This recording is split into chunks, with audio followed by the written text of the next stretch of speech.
There's a house in Vermont, built in 1847, that sits empty most of the year. When the owner arrives in November, she doesn't turn on the heat right away. She opens the door, steps inside, and feels something unexpected. The air isn't frigid. It's cool, yes, but not biting. Not the kind of cold that makes you see your breath. The walls feel solid under her palm, almost neutral to the touch. The house has been unheated for weeks, yet it hasn't surrendered entirely to the outside temperature. She's learned to trust this. She lights a fire in the kitchen stove, and within an hour, the entire first floor feels livable. By evening, she's comfortable in a sweater. No furnace, no ductwork, no thermostat on the wall. This isn't magic. It's not even particularly unusual for houses of that era. But it points to something we've quietly lost in the last century, an understanding of how to hold warmth without constantly generating it. Before electricity made heating cheap and automatic, staying warm was a design problem, not just an energy problem. And the solutions builders arrived at, through trial, error, and necessity, were more sophisticated than we give them credit for. The difference starts with mass. Old houses were built heavy. The exterior walls of that Vermont house are 2 feet thick, timber framing filled with brick nogging, then covered inside and out with layers of plaster and clapboard. The floors are wide pine planks, 2 inches thick, laid over hand-hewn joists. The foundation is stacked stone, sometimes 3 feet deep. Every surface has weight. And weight, in building terms, means thermal mass, the ability of a material to absorb heat, store it, and release it slowly over time. This matters more than insulation alone. Modern homes are built light, thin wood studs, drywall, fiberglass batts, vinyl siding. These materials resist the flow of heat, which is good, but they don't hold it. When you heat a modern room, you're warming air, and air is a terrible battery. It heats up fast and cools down fast. But when you heat a room with thick plaster walls and a heavy floor, you're charging a reservoir. The materials absorb the warmth. They radiate it back for hours after the fire dies down. In some old homes, a single evening fire could keep the main room comfortable until morning. Not because the air stayed hot, but because the walls did. There's a reason why stone cottages in England, adobe houses in the southwest, and thick-walled farmhouses across the northern states all share this quality. It's not cultural, it's thermodynamic. Before central heating, you couldn't afford to waste the heat you generated, so you built the house to remember it. The layout mattered too. Old houses were organized around a central chimney, and that wasn't an accident. In a typical colonial or farmhouse floor plan, the chimney runs straight up through the middle of the house like a spine. The kitchen, the main gathering room, and often a bedroom or two clustered around it. Every fire you lit, whether for cooking, heating, or both, sent heat into that massive masonry core. The chimney warmed from the inside, and because it sat in the center of the house, surrounded by living space, most of that warmth radiated inward, not out. Contrast this with modern construction, where the chimney, if there is one, sits on an exterior wall.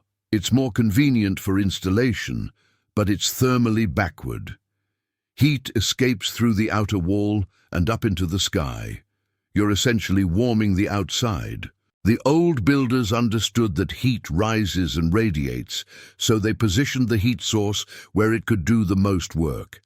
If you've spent time in the What We Unlearned community, you've probably started noticing these patterns everywhere.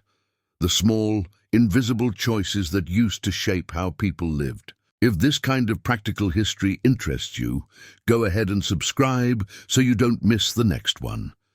And if you've ever stayed in an old house and noticed it felt different, drop a comment and tell us where it was and what you felt. I'd love to know what you're seeing. Also, if you found this useful, a like really helps more people find it. All right, back to the warmth. Windows were smaller and fewer, but not because people didn't like light. They liked not freezing.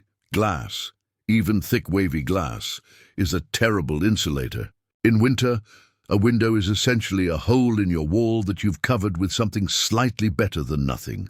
So old houses minimize that vulnerability.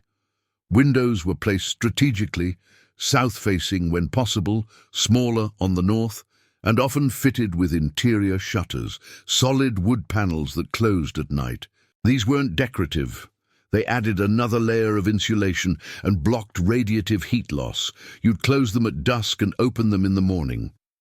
The house had a rhythm. Some homes went further. In rural Germany and Scandinavia, builders used double windows with a sealed air gap between them, decades before modern double glazing. In New England, wealthy families installed storm windows every fall, a second pane mounted outside the original.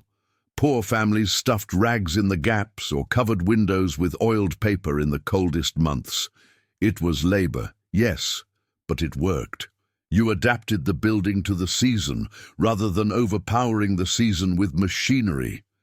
Then there's the question of where people actually spent their time. In a modern home, we heat the whole house to the same temperature, whether we're using a room or not. It's an expensive habit, and a new one.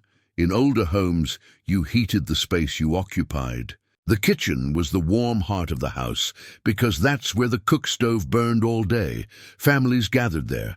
In the evening, you might move to a parlor with a fireplace or a wood stove. Bedrooms were cold, sometimes intentionally so. People slept under heavy quilts, wool blankets, feather mattresses, layers that trapped body heat. A cold bedroom wasn't considered uncomfortable. It was normal, even preferred. You'd warm the bed with a hot brick or a warming pan filled with coals, then let your own body heat do the rest. This approach is alien to us now, but it was efficient. You weren't trying to maintain a uniform temperature throughout a sealed box. You were managing microclimates within the house, concentrating heat where it mattered and letting the rest stay cool. It required more attention, more adjustment, but far less total energy. Materials were chosen with intention. Wool, linen, and cotton weren't just available, they were effective. Heavy curtains, often lined or even quilted, were hung over doorways and windows to block drafts and retain heat in occupied rooms. Rugs weren't just decorative, they insulated floors. In wealthier homes, wall hangings and tapestries served the same purpose. These weren't luxuries, they were functional layers between you and the cold. Even clothing was part of the system. People wore more indoors than we do now. Wool socks, sweaters, vests, layered skirts. You insulated your body, not just your building. There's a farmhouse in Pennsylvania, built in the 1790s, where the kitchen still has the original soapstone sink.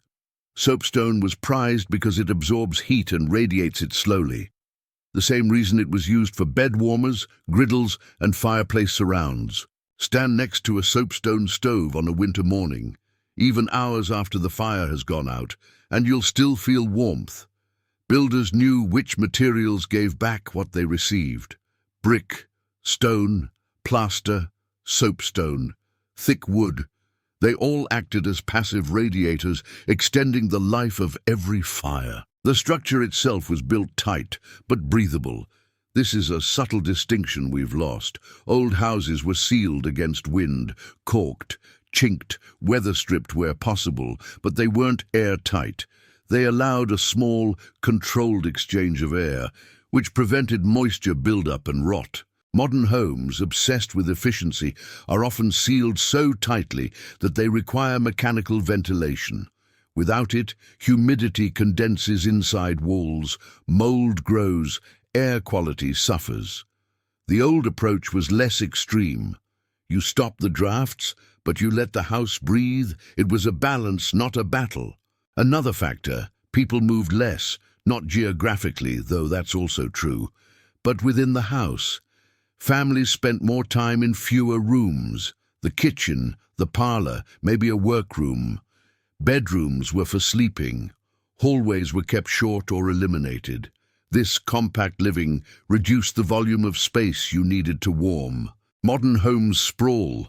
We have guest rooms, offices, playrooms, bonus rooms, all of them heated, all winter long, whether anyone's in them or not. The old house was denser, more concentrated. Every room earned its heat. There's also the matter of expectation. People didn't expect to be warm all the time. They expected to be warm enough. The difference is significant. Comfort was relative, seasonal, adaptive. You wore more in winter. You moved closer to the fire. You went to bed earlier. These weren't deprivations. They were adjustments. The culture was built around the limitations, and those limitations shaped behavior in surprisingly effective ways. When central heating arrived, first coal furnaces, then oil, then gas, it changed the equation. Suddenly, you could heat the whole house to 70 degrees with the flip of a switch. You didn't need thick walls or strategic layouts or careful material choices. You could build thinner, cheaper, faster, and we did. The knowledge faded. Within a generation or two, builders stopped thinking about thermal mass, about orientation, about how materials hold and release heat. Why bother when you could just crank the thermostat? But that approach only works as long as energy is cheap and abundant, and it only feels normal because we've lived with it for a few decades. For most of human history, in most climates, people stayed warm by building intelligently, not by burning more.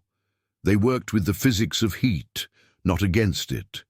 The Vermont house still stands. Its owner heats it now, of course. There's a small wood stove in the kitchen and a propane heater for backup, but she uses far less fuel than her neighbors in newer homes.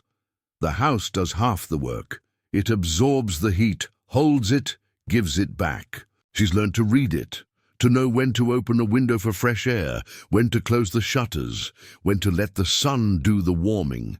It's a conversation, not a command. We didn't lose the ability to stay warm.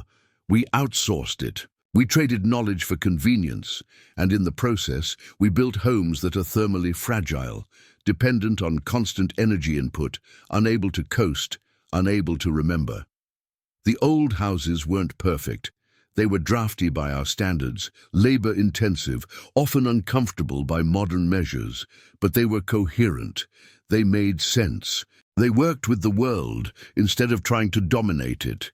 You don't have to live in an old house to learn from them. You can add mass to a room, a brick wall, a stone floor, even a few gallons of water in dark containers near a sunny window. You can insulate your body more and your house less. You can heat the rooms you use and let the others stay cool. You can close doors, hang heavy curtains, use rugs, small changes, old logic. None of it revolutionary, just effective. The houses are still out there, the ones that know how to hold warmth. They're quieter than modern homes, more solid, slower to react. Walk into one on a cold day and you'll feel it. Not a blast of forced air, but a steady, patient warmth rising from the walls themselves, like the house is exhaling. That's not nostalgia. That's thermal mass. That's intentional design. That's what we unlearned.